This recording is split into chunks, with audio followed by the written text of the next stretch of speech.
Welcome to the Gruber Morning Show. This is our Tesla Roadster podcast. I'm Pete Gruber. I'm Mark Schaffner. Welcome. Good morning, everyone.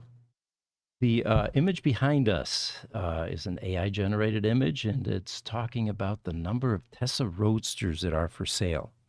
It is unprecedented. I've never seen this many. The community has never seen this many. But despite that, they are selling. And new owners exchanging hands. We're very much involved in that with the Tesla Roadster matchmaking site. So throughout this podcast, we're going to pop up some cars that are for sale from time to time, and you'll get to see the latest ones. But I think AI did a pretty good job of representing this glut of Tesla Roadsters currently. Yeah, and what's exciting to me is seeing the number of Tesla Roadsters, not that are for sale, but that are selling. Yes. It seems like, yes, there's a whole bunch for sale, but it seems like the market of Roadsters that are being sold is also picking up. There's an exchange of ownership that's taking place. We also like to post things about our community, events that have taken place, Tesla Roadster meetups, things like that. And people are beginning to send us that information, both images, timelines, and we will both promote that for you and also display some of the event images. One of them actually is from Germany. It's an area called Baden-Württemberg, which is in the southwest of Germany, near Stuttgart, which borders France and Switzerland, also known as the Black Forest region. Okay, and we have a slide for that too, don't we? We do. We have an image there, Jesse, Baden-Württemberg, Treffen-2. Treffen in German means meetup. So we're going to teach you some German here as we go. That's good. And this is from an owner who owns the Fusion Red, the third one from the left with the white decal, a Karin Cosmopolit. And she was kind enough to send this picture and post it on the Tesla Roadster Owners Group Facebook site. And I was amazed at how many Roadsters we have here. I think I counted 10 of them. Yeah, there's a lot of Roadsters there. To me, the funny thing is, and I think it's just the optics on the picture, that Roadster on the far left looks completely different in the front end than the Roadster the same red Roadster two more in from the left. It looks a little bit stubbier or something, like the front end got pushed in. It does. It looks like the front end got pushed in, but I know what it is. It's the carbon fiber hood vanes. it sure is. It's like part of the. That's exactly what I came to think too. All right. Beautiful picture. Great area. Thank you for sending that in. Yes, thank you, Karen. Appreciate it. We've got another image to throw up here, and this one is VIN number 1404 is the name of this image, Jesse. This is a sterling silver Roadster that came up for sale. It was in our service center, has been actually for a couple of months or so, getting various things done. And the owner then decided from the Bay Area to sell it while it's here.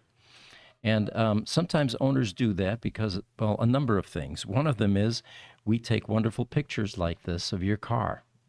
And if it's in our service center and it's for sale, we get a lot of traffic. We get a lot of people that tour, and some of them actually fly here to see the Roadsters for sale.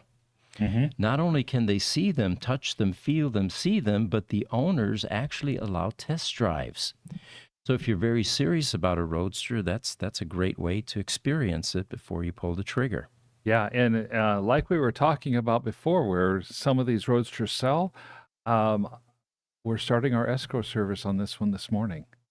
That's another item we have with the Roadster matchmaking site. Let me back up a moment here. We have a commitment to a pre-qualified list of Roadster buyers. If you want on that list, by the way, go to the website. There's a little click button, and you can get on that list, and we'll pre-qualify you. You know, are you real, in other words? We don't want the tire kickers, the scammers, the people that just simply flip cars, you know, here and there. And if you're a real, serious Roadster buyer, you can join that list. That list gets sent any new Roadsters that come available 24 hours prior to any social media promotion. And this is yet another example of how powerful that being on that list is because this car sold within an hour after we emailed the pre-qualified buyer list. It never even made it to social media, in other words. Correct.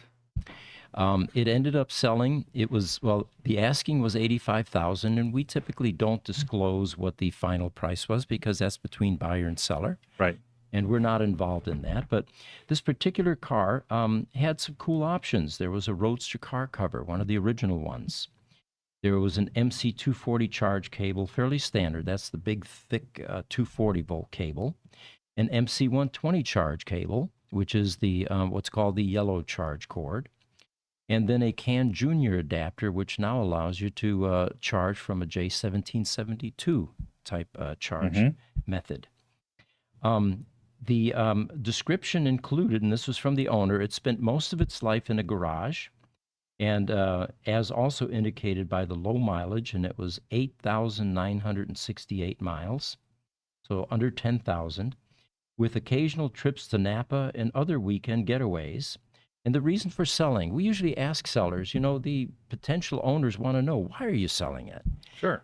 He said, I recently got a Model Y, more practical ride for a family of 5, and really, I needed the garage space. So the Roadster became expendable. And, based on its mileage and its condition, this was a pretty good deal at that price. Yeah. If you go to our Roadster matchmaking site, anytime you see the for sale at GMC sign in the upper left-hand corner, that indicates a car that's here. And I think we've got like 6 of them here currently that are in that category. So those are the cars that you can actually fly here or drive here, depending how far away you are, to experience the car. My understanding as well is that once the sale is completely closed, the buyer will probably have the car stay here for a few upgrades as well. Mm-hmm. When we get Roadsters, by the way, we not only resolve the current problem in the car, and that's why they come here, by the way. They're usually broken. We then also have a list of recommendations. We go through the cars with a fine-tooth comb. We'll let you know what the condition of the suspension is, whether the cooling systems are adequate, what your tires are like, what the date codes on them are. So from that, we develop a list, and either the existing customer that sent it to us with a problem or the new buyer can certainly elect any of those upgrades before the car leaves. Sammy Kamal joined us. He's a Lucid fan. He says, let's go Lucid, woohoo, possible short squeeze soon. Short squeeze, what he's talking about there, of course, is we're going to see the price begin to increase when the short sellers bail out. And that's usually precipitated by bad news as the stock starts to go up and they get nervous and they say, uh-oh, we better bail. Because as it's going up, they're losing money. Right. Because the short, of course, means that you're selling stock that you don't have. You're selling stock for a future delivery date. You don't own that stock, but you have to buy it sometime between now and that future date. You're hoping that the price goes down. The simplest explanation that I loved years ago was, let's say that you have some Tesla stock, okay? And I talk you into letting me borrow that for a while, for whatever reason, right? So I take your stock now, and I sell it immediately, right? And then what I wait for is for it to go down and then buy it back at the lower price and give you back your 100 shares or whatever I borrowed from you. You don't care because you got back what you originally gave me. Right. But I made the difference in the delta between what you paid for it and what I ended up, being able to get for it when I bought it at the lower price. Very interesting. That's a great example of how a short would work. Exploration's chiming in. He says, it seems there is a lot of new hate for Tesla and EVs in general. Any thoughts? Why? Maybe because the Cybertruck is so polarizing. I think part of this is political. We're in an election cycle, and way too many people have taken sides of either pro-EV or anti-EV, pro-green environmentalist or whatever the label you want to slap on EV owners versus anti-environmentalist or green or whatever label you want to slap on for people who don't own EVs or don't wish to have one. I think there's a lot of that going on right now. Ultimately, uh, it's a vehicle that has a steering wheel or a steering yoke and four wheels and some sort of propulsion system. Yeah. Why it became so politicized, I'm not even going to venture to guess or go into that too terribly much. Guess my take on it is anything new or not well understood is feared. And, you're seeing a lot more electric vehicles on the roads these days, and I think it's challenging people's assumptions about whether they should have one or not. And that creates some turmoil. I think you're right there. I really think the turmoil that is getting created by change is as big as anything political. In fact, I think the turmoil and the fear of change could be a big part of what's driving the political discussion. Yeah. So last Saturday, this weekend, we had our Lotus Club event. And a friend of mine that's been a car buddy for many years just bought a Lotus Emira. All Lotuses, by the way, start with E. Evija, Elise, Emira. And apparently this is the last Lotus ICE vehicle made, so it may be collectible at some point. But anyway, he's now a member of the Lotus Club. We used to be members of the Ferrari Club and the Lamborghini Club. In fact, he was president of the Lamborghini Club for a while. And now he's in the Lotus Club, and he decided, you know what? I know that Pete's got a whole bunch of Tesla Roadsters, which is really a Lotus Elise. Right. And it might be interesting for the Lotus Club to do a tour there. So we hosted the event Saturday. And initially, I thought as the cars started to show up that I must have gotten the club wrong because Ferraris and Lamborghinis showed up. Then I realized it was my old car buddies from Cars and Coffee years ago. Oh, We used to okay. do that every week. And but then later, the Lotus Club showed up about 10 minutes later or so. What was amazing is watching the people familiar with the Lotuses look at the Roadsters and realize that this really is a Lotus. The only difference is the drivetrain. And then what blew them away was the migration of technology away from gears and pistons and plumbing and all the rest of that into the world of electronics. And we usually start our tour in the electronics lab because people are expecting an auto shop and certain expectations come along with that. Sure. You know, oil on the floor, a certain fragrance of gasoline and oil, and, A little bit of exhaust thrown in. yeah, yeah. So when we bring them into an electronics lab and show them all kinds of electronics test equipment and boxes on the benches, the power electronics module full of circuit boards and electronics, we begin to educate them that this is the new form of propulsion. This is the engine or the drivetrain that's going to make your vehicle, operate. And I think that was the biggest eye opener for them. Then once we got out into the service center, they saw cars up on a lift. They began to see similarities. The suspension components, for example, the control arms, the toe links, tires and wheels, of course, and brakes, and no exhaust. Then we Yeah. showed them where this 1,000-pound battery goes in the Lotus Elise. By the way, the similarities between the Lotus Elise and the Tesla Roadster are cosmetic. Even the body panels on the Tesla Roadster, although it's the shape and not the size, but the look of a Lotus Elise, is different in that they had to stretch the body, widen it, they had to change all the body panels. But thankfully, they kept the Lotus styling from the Lotus Elise, which distinguishes, of course, the Tesla Roadster from all the other Tesla vehicles, which look more like four-door grocery getters. Mm-hmm. But that was, I think, the biggest revelation for them is that there's Lotus in the DNA, but there's a distinct migration into a much newer technology. So it was fun, and we probably will get other clubs that will show up at Gruber Motor Company. Did you ever did you get any pictures of the Lotuses next to Roadsters or anything like that? You know, they were parked out in the front parking lot, and our service center is so busy, there's just no room for any additional Right. vehicles. Now, once we get the storage facility finished, we'll talk about that in a moment too. How is the EV Preserve storage facility coming along? Then we'll have a bit more space. But at this point, the Lotuses were out in the front. Okay. Yeah. Aaron actually posted a video of the all of the attendees inside the service area there and in the lab. If you're interested, it's out on Facebook currently, Instagram. Yeah, it's in our we have 2 Tesla Facebook groups, so it's in there right now. And then I think the regular Facebook Gruber Motor Company page should be out there in the next day or two, and then it should be up on Instagram probably after the show today. Okay.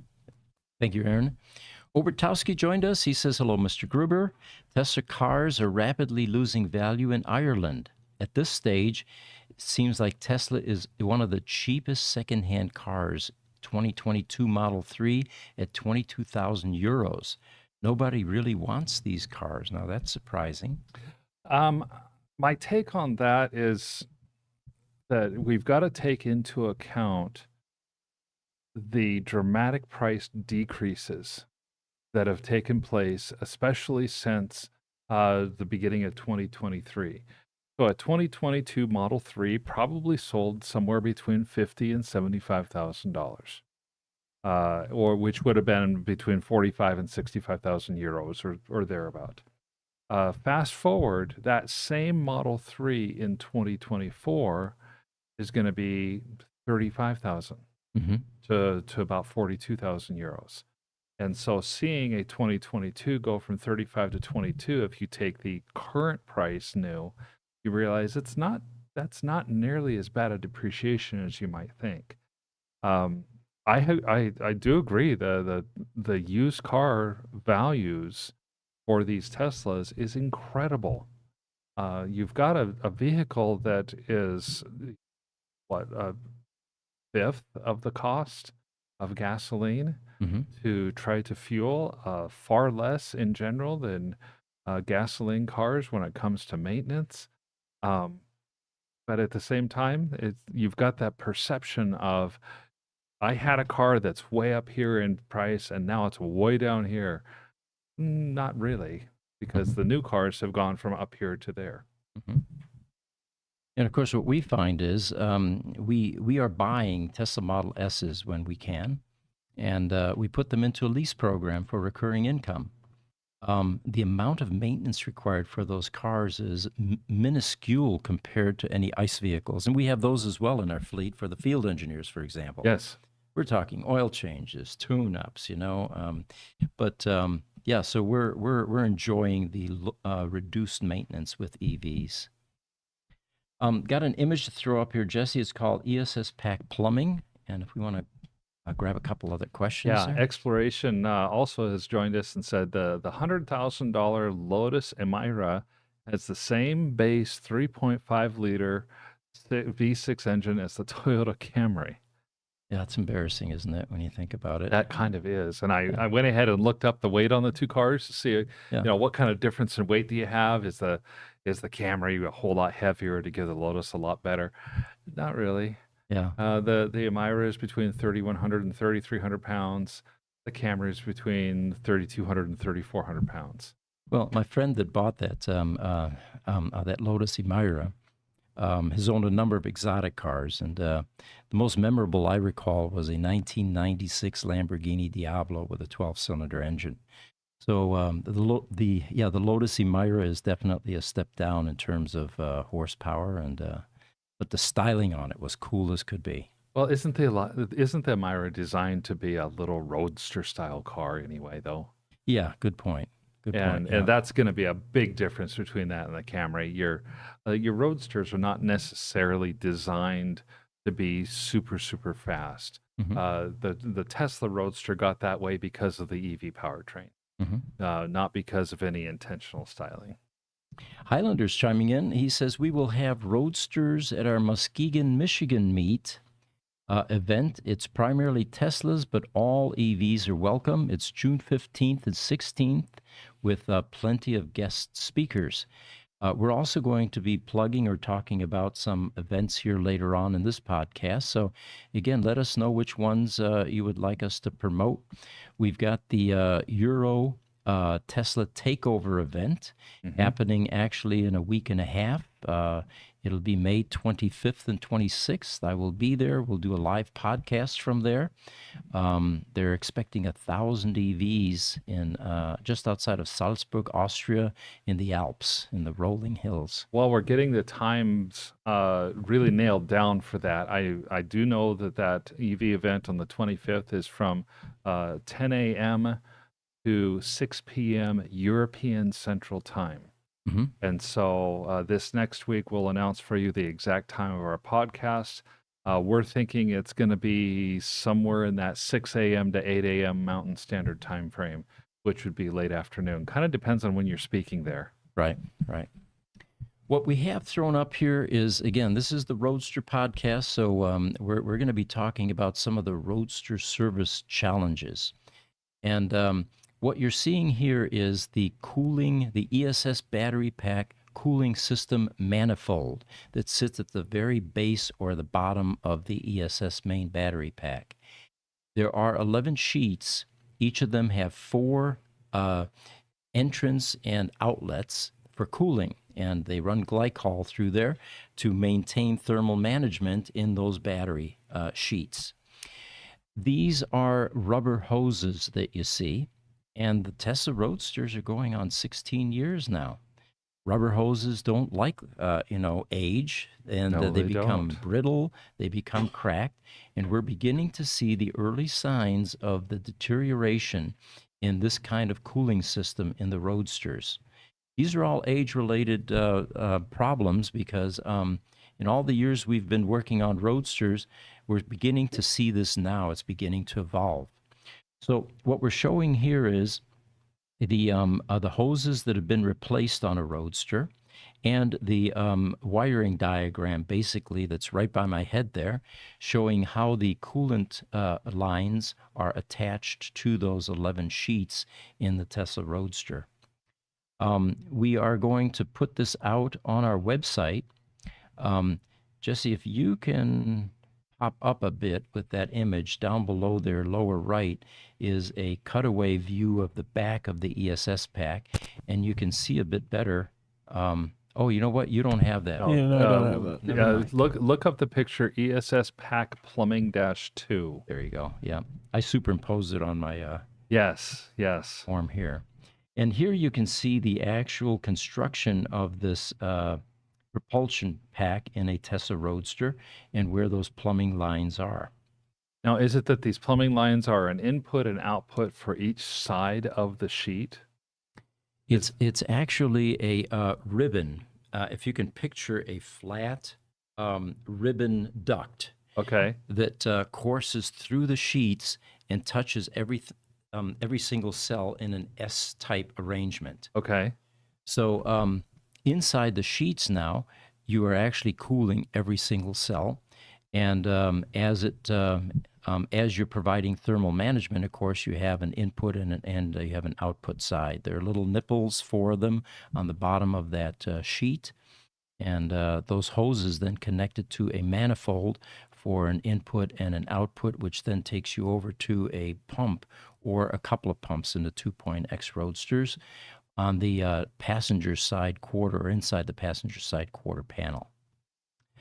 Very important portion of a Tesla Roadster because you have to have thermal management in order to remain safe with these batteries. By all means, it seems to be a very elegant solution.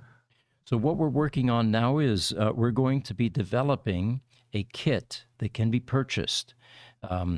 These could be replaced by either the service shop of your choice, or by Tesla Service Center, or even by yourself if you're mechanically inclined. And we will have complete manifolds with all of the clamps and the hoses attached, so you could do your own replacement and upgrade to your ESS pack. So in other words, this is a type of replacement that you can put your car onto a lift and not have to drop the battery pack to get to these. Exactly, correct. Yeah, Very makes cool. that makes it user repairable. All right, although there is someone in Texas that actually dropped his own battery pack. My hat's off to him.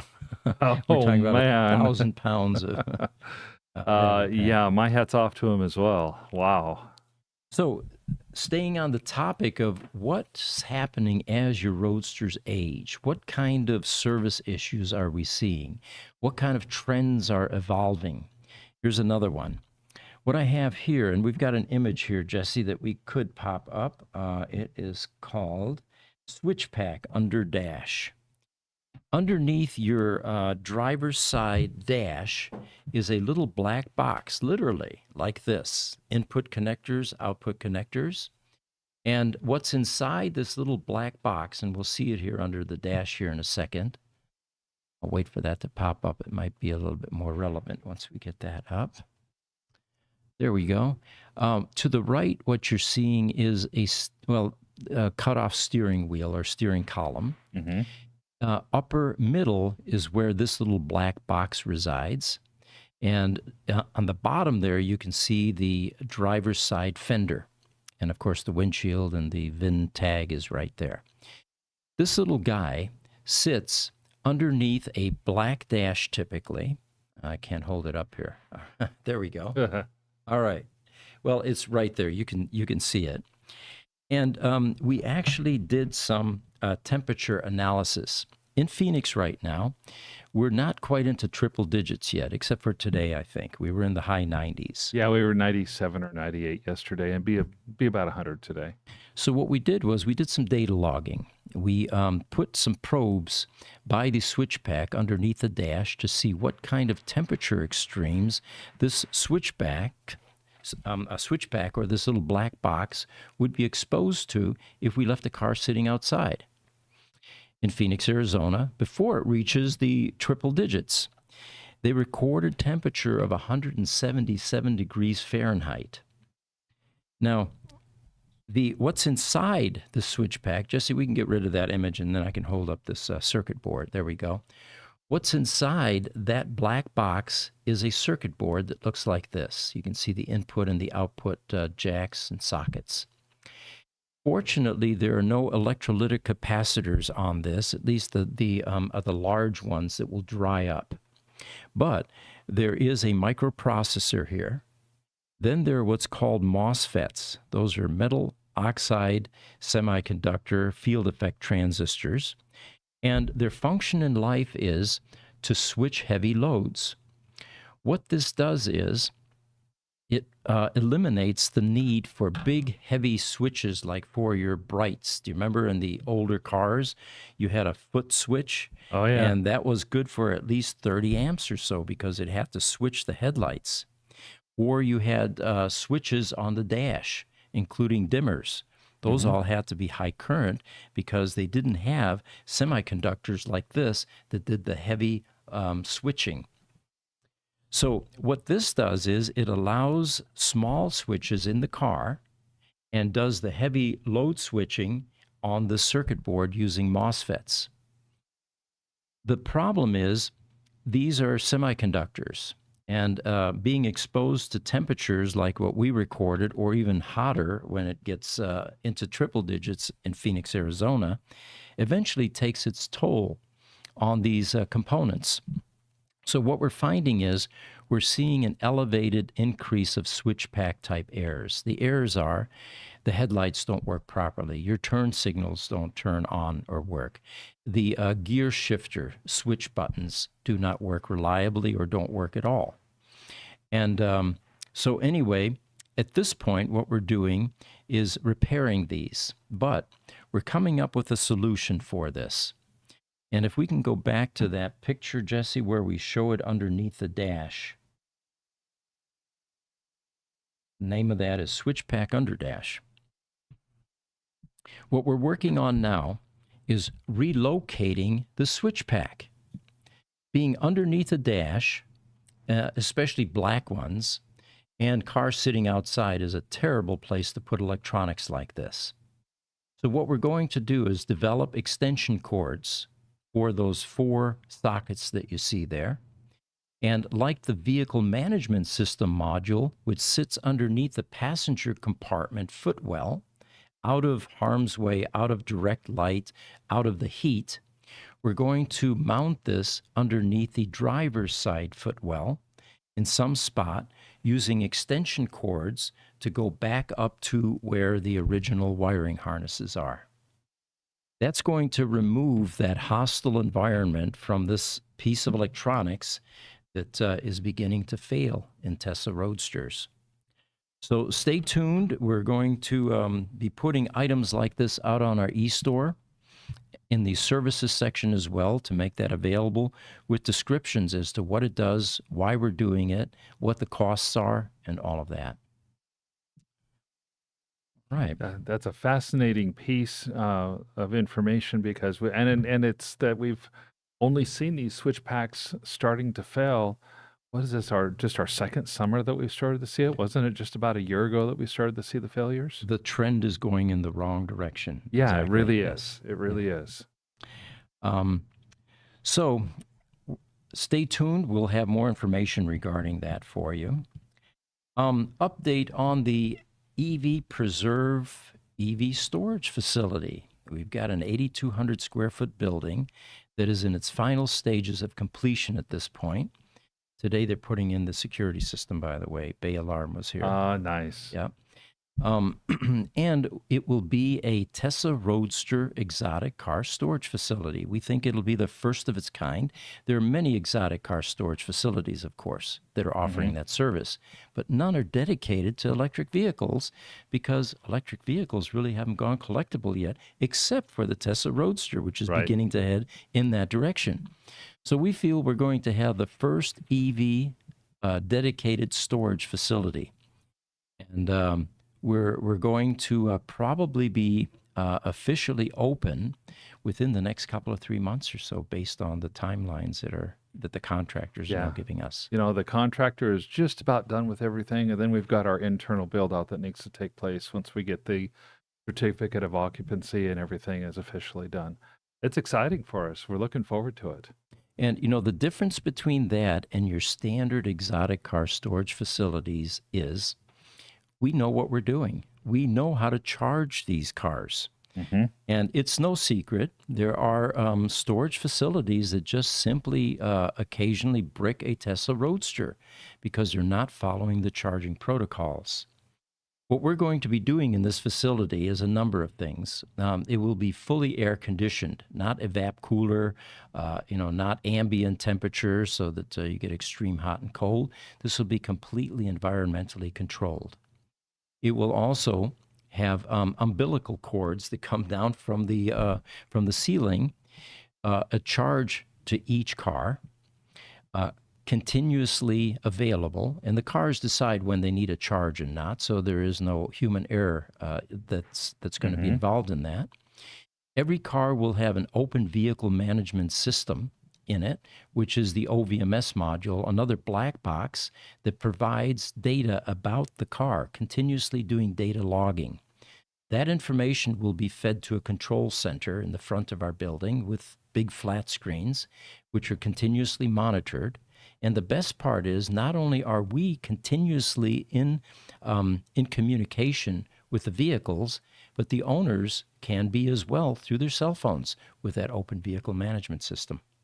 Do we know, does the OVMS system work with RIMAC? I don't know that, but Mark Webb Johnson has been developing the OVMS system for other vehicles. That would be a good question for him. Because, we're going to end up with a RIMAC Navara in our facility as well. That would be cool, yes. All right. Another image here, Jesse. Let's see if I can find this one.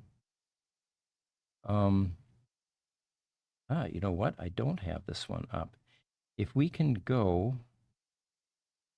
Oh, I just flat don't have it up. All right, never mind then. It's not even out on the matchmaking site yet. Wanted to show you a car that is going to come up for sale. And, we get a lot of roadsters, and most of them are non-pedigreed. Occasionally we get a pedigreed roadster. It'll have low mileage, or, it'll be a signature car. This particular one actually clicks a whole bunch of check boxes. And this one is Tesla Roadster Signature 100 VIN 18. It is a signature green color, which is rare. We went out on the Roadster registry, and we found 17 listed in the registry. I reached out to Thomas West, by the way, who occasionally watches our podcasts, and he tracks a lot of this to find out how many were made in signature green, and I don't have a response yet. If you're watching, Thomas, feel free to chime in. We'd love to get your take on this. It is a very rare color, but the other part of it is it's also very low mileage. And I thought I had the image here. I'm saving the image off on our background. We'll have it in a moment. Perfect. All right. It is a stunning car. It really is. Just under 5,000 miles. It has a full PPF body wrap that was just applied last month. And when you feel the car, it has that buttery, smooth, new PPF feel to it. Oh, wow. Look for Sig Green. It's a JPEG file, and see if you can find that. Yep, there it is. Thank you, Mark. You bet. So this is a car that's going to come available for sale probably within the next week or so. We will let you know, of course, when it's available. It'll go to the pre-qualified buyers first, and then it'll get promoted on social media. But of all the cars we've seen, there are some real gems. And I can tell you firsthand, since I test drove this, very limited, of course, based on its low mileage. Oh, yes. It is spectacular. It is exquisite. It is clean. It is immaculate, both inside and out. And after that PPF treatment, it literally glistens and gleams like a brand new car. For some collector, this is going to be a very popular car, I believe. And so stay tuned, and we'll have this out on the matchmaking site for too long. It is available for test drive here at our service center, so anybody that wants to come in to see the car in person, you can do so. All right. Highlander has got a comment for us again about as we go to our next article. He says, "Hi, gang. Some people here might not know about our 40th anniversary time capsule." And so I wanted to pull this up again in this podcast too. Highlander is a veteran.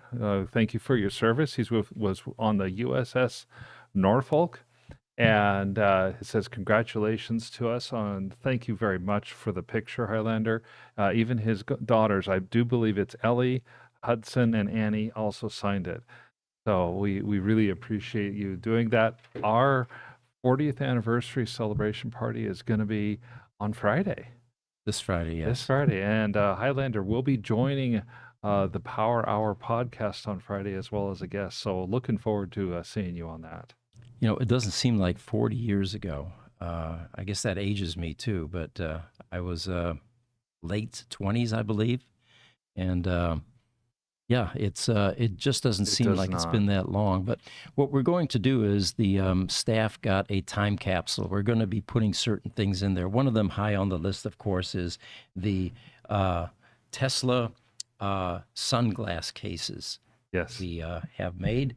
And we're going to put one of those in there along with some other memorabilia to seal it for all time, I guess. Yes. Obertowski has a question for us. He asks, would many of these problems with the Tesla Roadster also be related to the Model 3 and Model S? Is the Model S tech related to Tesla Roadster? The simple answer to that, Obertowski, is no. The Tesla Roadster was a prototype that was released maybe a bit too early. It's not quite as serviceable as it could be or should be. Mm-hmm. And Tesla learned an enormous amount with the Tesla Roadster. The bricking, for example. If you don't charge a Tesla Roadster for a month or two, it will reach a state, such a low state of charge, that it can no longer be charged. And now you have to either used to be able to take it to a service center and have them do a recovery, which they don't do anymore. Now they simply replace it, and it's $45,000. Or you can get it recovered by sending it to a company like us that can actually repair the battery pack and bring it back to life. Right. None of that happens in the later model Teslas. They have contactors inside. There's electronics inside that senses that. It opens the contactors, and you no longer get continued drain or damage to the battery. Now, that's not to say that we don't have cells that eventually go resistive on Model S batteries or some of these others. Correct. Ray Johnson runs a really good Facebook group. It's the BMS U018/U029 group, where they talk about some of those types of problems where range gets limited as a cell goes resistive on a brick inside of the Model S. Sure. And, you know, the other improvements that Tesla learned from the Tesla Roadster, we were talking about this switch pack being placed underneath the dash, directly underneath the windshield, and, of course, exposed to high temperatures. The later version Teslas are, the electronics are buried away from the dash typically, or especially not underneath it. The only thing that comes comparable to that is the flat screen, the 17-inch screen on the Tesla Model S. But those problems typically are confined to high heat areas. Here in the Southwest, for example, where we get triple digits outside and it bakes like an oven inside, you get what's called a plasma leak. And those 17-inch screens actually lose some fluid, very sticky, that then drips down onto your glove compartment or your console. But the rest of it, major improvements, no. The types of problems we have with the Roadsters are not quite the same as in the later version Teslas. Now, things like rubber hoses, yeah, but they haven't aged that much. Tesla Roadsters are going on 16 years now, sometimes 17 years if they were early prototypes, the EPs and VPs. Eventually, that's going to catch up to the Model S and then some of the later models, because rubber just simply does deteriorate with age. But much better designs. And so Vietnamese Style has also joined us today. He says, love your content. I want to come down and see you guys this summer and bring my Model 3 in. Well, please do. Yes, we get visitors all the time that come in. We give a tour daily, it seems like. So, yes, we'd love to have you. And while the Model 3s are mostly or almost all under warranty still, they're starting to see some Model 3s trickle in for service work that needs to get done. Staying with another comment that was we actually addressed in the last podcast, which was people observing all the changes at Tesla currently, you know, the layoffs. And so the comment there was not hard to connect the dots on the future of the R80 packs. And what we're talking about here is the replacement battery pack for the Tesla Roadster that Tesla is continuing to manufacture, with a number of third-party people working on it, but still not reaching any kind of scale to where there's a product available that you can purchase today. The comment was, when Tesla flagship superchargers are being spun off, the assumption was that the R80 pack program may also be scrubbed. Yes. And even less comforting, considering that people on this forum and their families may be affected, he was saying. Well, we've been digging into this quite a bit, and my initial comment was, in response to that, is we're not getting any indication from Tesla that anything like this is imminent, and we communicate with them all the time. So yesterday, I spoke with one of the corporate people that's involved in the global Tesla Roadster support. And he shared with me that some consolidation had taken place internally. But he said that he is currently tied into the Roadster program as the program manager, along with someone in Europe who I'm going to meet with, by the way, Peter Mildrexler. Okay. We're going to meet in either Munich or in Rosenheim, the town that I was born in, actually. The proof, he says, that there is no decline or any kind of change underway with Tesla Roadster is there's actually a reigniting of the training programs. And we heard about this many months ago that Tesla was continuing to invest in developing Roadster service expertise by flying service center people back to corporate for Right. formal training programs on the Tesla Roadster. The second proof is they're centralizing inventory. The service centers were the repository for buyback roadsters for a long time. In other words, if they found that a customer had a roadster at a service center, it was going to be expensive to repair, and the cost of the repairs exceeded the value of the vehicle in the customer's mind. The customer had an option. Rather than sell the car as a bricked, dead, broken roadster out in the open market, Tesla would make them an offer to buy back the car or trade in the car for a Model 3 or some later model version. And the reason Tesla was doing this was to increase the parts inventories for Tesla Roadster parts because some of the parts are no longer in production. And this was a great way for them to build inventories. It also provided a second benefit at the service centers in that taking something apart is an enormous amount of learning in that you're learning how it goes together in the first place. Sure. So there was Tesla Roadster training taking place as they were taking these items off the vehicle and disassembling them. The issue then was that a lot of these parts remained at the service centers. Well, what they're doing now is gathering up the parts to a central location, sending them all back and retrieving them to properly inventory these parts. Not that they were improperly inventoried, but I heard stories like this. Someone would go to the service center and they'd say, you know what, I need the rear reflector for my left rear quarter panel. Do you have one of these in stock?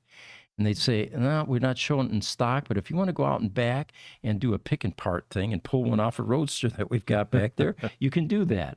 Well, there are a number of issues with that, liability issues, someone getting hurt, lack of inventory control. What if it was another service center that needed it and didn't know about that part on the car, right? So what they're continuing to do now is to create a centralized parts inventory for Tesla Roadsters. Now, think about it. None of this would be taking place if they were going to stop support for the Tesla Roadster. Right. Or if they were going to discontinue, making battery packs for the Tesla Roadster, because there are no options out here at this point for people to get their batteries replaced in a Roadster. The other thing that we found really rewarding is Tesla recognizes that we do a lot of reverse engineering. They oftentimes come to us for parts. We're partnered on developing old vendors or finding new ones. And occasionally we find that there is documentation that is lacking with the DC to DC converter, for example. We had asked Tesla some time ago. We found the vendor that was making the original DC to DC converter. But unfortunately, they're not able to give us that schematic because it's proprietary. They have an NDA with you, and they need a letter of authorization. Well, it took us quite some time, but finally, a couple of weeks ago, we called again, and they said, yep, Tesla called us. They said it's okay to give that to you, and now we need to find it. So, hopefully that doesn't take another 2 years. But the point here being is there is a solid partnership. We're sharing information with them. They share with us, and we're able to keep these cars alive. They were really intrigued when we began to talk to them about the fact that we're using artificial intelligence for diagnostic information and maintenance on the Tesla Roadsters. We told them that we took our knowledge base that we had accumulated for many years, and we then found out about Elon releasing or making all of the Roadster information, public source, open source, I should say. We then took that information and fed it into a large language model, called it Roadster GPT, and today our technicians and mechanics and engineers next door are using that constantly to shorten the time to finding problems, doing diagnosis. So we told Tesla about that, and they said, we realize that the pattern recognition is shrinking every year. AI could definitely solve that, and it would amplify data accumulation. So we're going to be sharing this with Tesla. And sometimes it becomes bidirectional, which would be great because if we're Yes. able to get information from them and resource share, um, again, the bottom line here is the support for Tesla Roadster is not declining. There are no plans to have it decline. There's a continuation of support and service.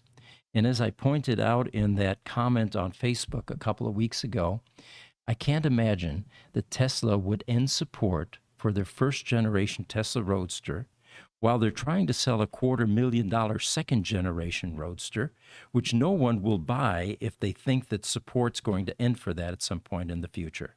Yeah, if they think support's going to end in 10 years for the second generation Roadster, nobody will ever buy that, or very few people will. And if they see that the Tesla remains committed, as they appear to be, um, I think that bodes well for the future for current owners as well as future. Yeah, I think that Tesla is tied to their first generation cars for infinity. I think so as well. Got another image to pop up here. Old school pest control. We like to share what we're finding in cars with you guys, and this is an interesting one. Another thing that is happening as roasters are aging is rodent problems. For whatever reason, maybe the insulation's beginning to taste better as it ages. Maybe it's like fine wine, Who knows? cheese, yeah, whatever.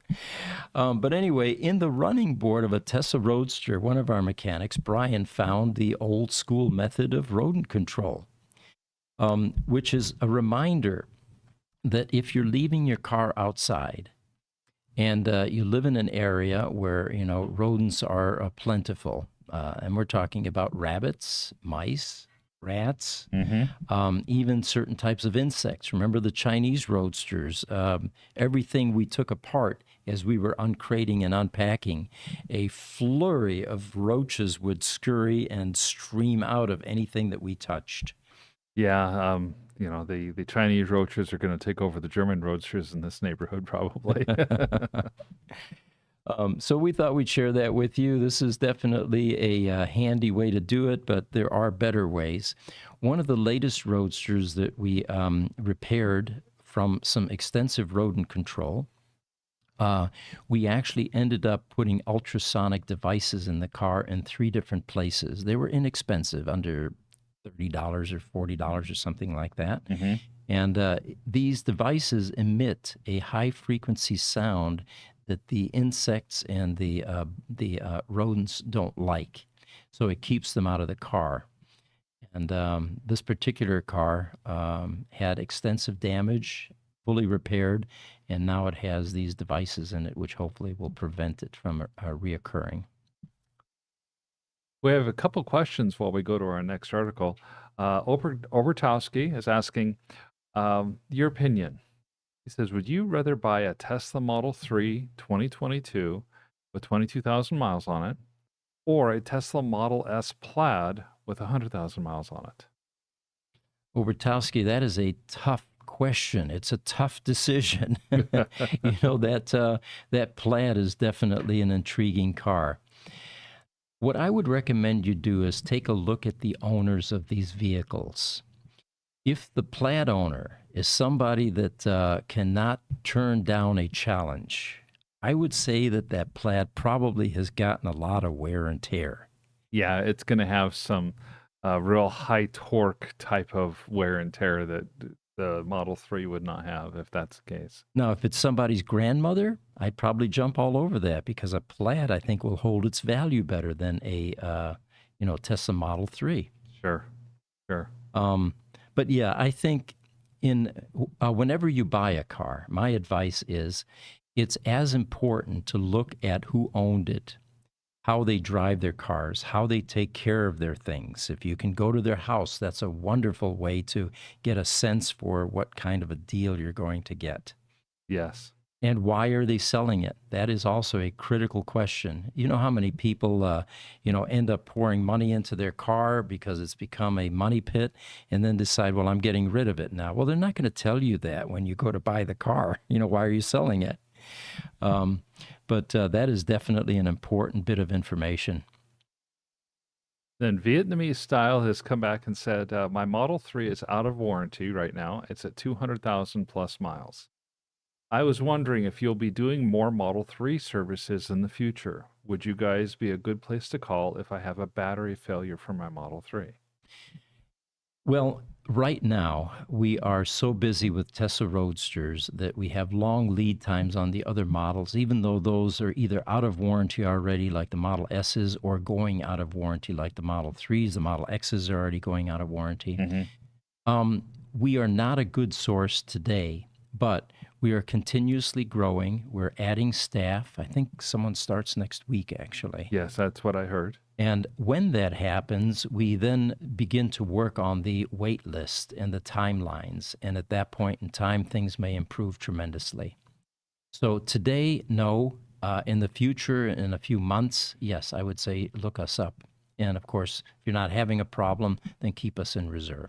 Yeah, it's we know that there's going to be a tidal wave of work that comes for all of the independent service centers for Model 3s because it's the end of 2024 when the Model 3s start coming off of warranty en masse.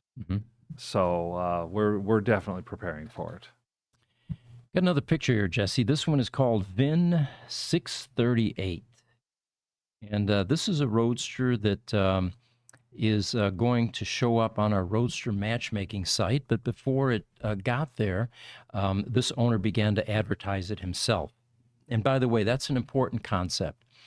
When we get a car on the Roadster matchmaking site, you're under no obligation to not advertise that vehicle on other platforms. You can even take our links and advertise those, unlike auction houses that want some exclusivity. So in this case, this car is being offered on Facebook. He's probably offering it locally as well. It will eventually show up on our matchmaking site.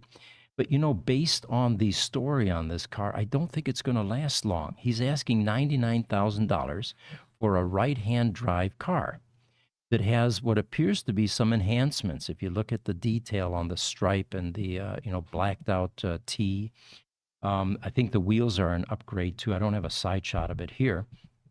But the best part about this is it has a replacement battery pack. This is an R80 3.0 battery pack that was just upgraded on May 9th. Well, it's brand new, brand spanking new. Yeah. In Hong Kong, where this car resides currently, a replacement battery pack is not $45,000, but you can add about 10 to that. Yeah, I was thinking it's like $55,000 to $60,000 in Hong Kong. Exactly. So at $99,000, this is an unbelievable bargain. Now, will there be enough people in Hong Kong that want this is the question. Here in the U.S., this would have gotten snapped up immediately. But it also comes with other enhancements. It has a visible carbon fiber hardtop. That's a $6,000 option, and they're very rare these days. He put the visible carbon fiber side view mirrors on the car. I emailed him a couple days ago, don't have a response yet, but having the originals would be important to a collector, and we'll find that out for you. It's going to come with a TS70 high-power wall charger, and he says that it has never seen rain, and it's extraordinarily clean. So this is yet another one that's for sale on the other side of the world, and it would be interesting if you could import this into the UK because it is a right-hand drive car. It would be. And even in the US, it would be a very unusual driving experience, but it would be fascinating to have a car like that. And it's a beautiful looking car. Yep. See, we've got another car here that we want to show. This one is, have it out here. This was a car that was found on Facebook, actually. It is a Twilight Blue Roadster with around 24,000 miles on it. Um, the VIN number is, I don't have that here. Um, it has 24,000 miles. It has a second generation R80 pack in it. There was an original one put in, and then that one was replaced.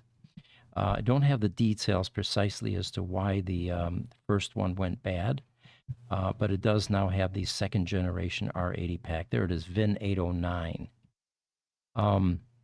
It is in Brentwood, Tennessee.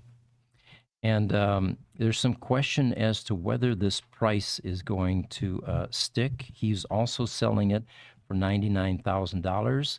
And when I spoke with him, I pointed out that, he's got $45,000 in a battery pack.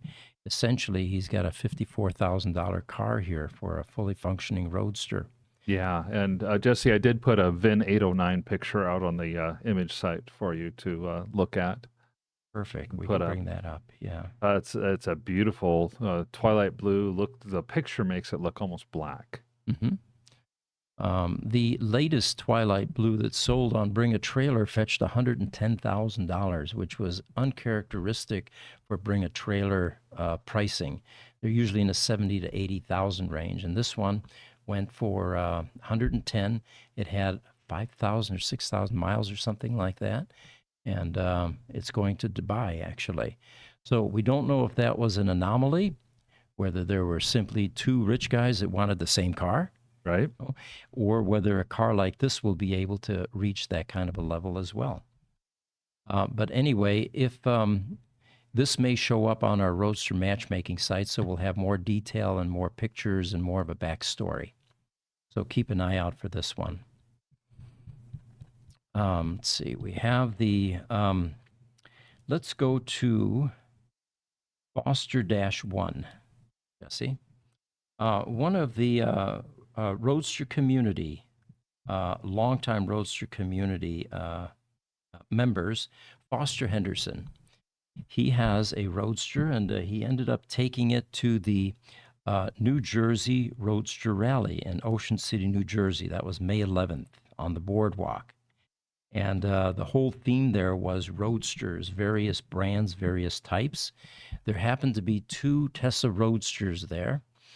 And these are some of the pictures. Let's go to Foster-2, and we'll see Foster with his Roadster. And this is either a Thunder Gray or a Obsidian Black. I can't remember now. Foster usually watches our podcasts after he gets home. He has a full-time job, so he can't do these things during the day like we do. Yeah. But he actually placed one of 20, and they apparently loved his car. So he was pretty proud of that plaque. And he said they had a mile of cars. He brought his VIN 996, and the rest of the pictures here show some of the other cars. Apparently, this was a police escort on the boardwalk, so they had free reign of this area. At 12 p.m. to 3:30, people were enjoying the cars on the boardwalk, and the judging took place.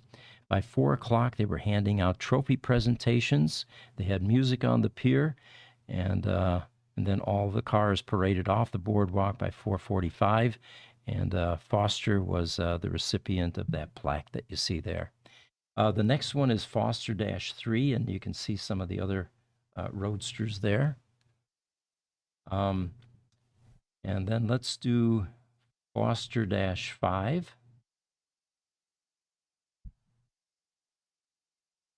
There we go. And there's a Lotus in front of his Tesla Roadster. And then the final one is Foster-6.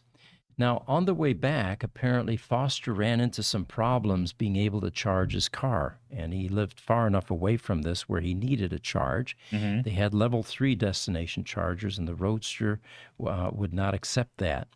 So what they ended up doing was using a Lucid Air. This is Viviana Van Derlen's car, and they were able to charge his Roadster with a Lucid. So they did the vehicle-to-vehicle charging with the Can Junior, Mm-hmm. like we were talking about. I think it was 2 weeks ago.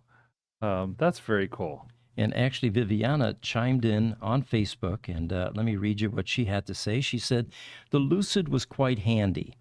It helped charge both Roadsters." Now, hers was there as well. The one in the front there is a Thunder Gray that's been through our shop many years ago.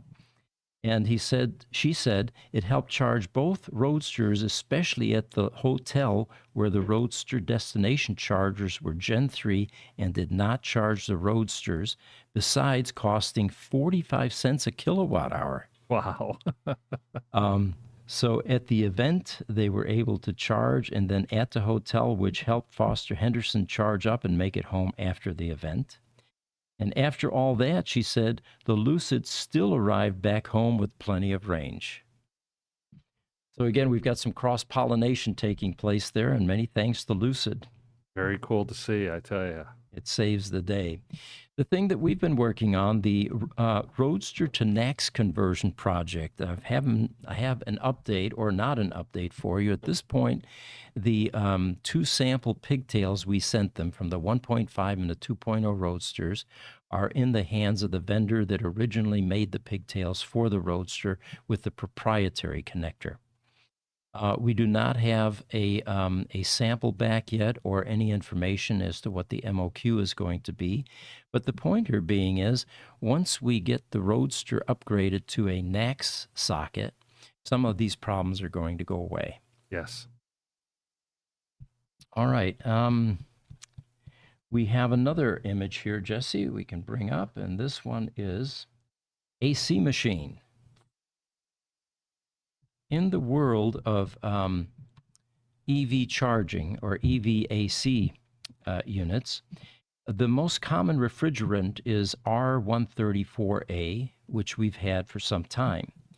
However, newer vehicles like the X, for example, may use the R1234YF. So what we ended up having to do was upgrade our AC machine, because not everything is 134A anymore. And this is that new machine, and now we're able to do both the Tesla Model X's and all of the Roadsters. And some really old vehicles, like my Ferrari, was actually using Freon R12, which now I believe is extremely expensive. My understanding is if you still had a little container, you know, the pint-sized containers of R12, you might get $300 for that container. Yeah, I think they're higher now, according to Mike Manning. I think he was saying like $700 to $800 a pound. Oh And my you know, gosh. what's frustrating is, back in the day, Checker Auto and the Sunday paper would run specials. And sometimes you could buy R12 canisters, 1 pound canisters, for 99 cents. Yes. Yes. So I think the shops used to buy them by the case, you know. So anyway, it looks like we're wrapping up our Tesla Roadster podcast. Again, we appreciate all of you joining us. We'll have one more next week before I go to Europe for the Tesla Takeover. And we'll let you know when that podcast is going to take place directly from Europe. But next Tuesday, I will still be here, so we'll have another Tesla Roadster podcast. Okay. I was wondering if you were leaving Tuesday morning or Tuesday evening. So in the meantime, feel free to send us any event information that you may want publicized, any tips, any suggestions, and we really appreciate you joining us. We'll see you next week. Thank you. Take care.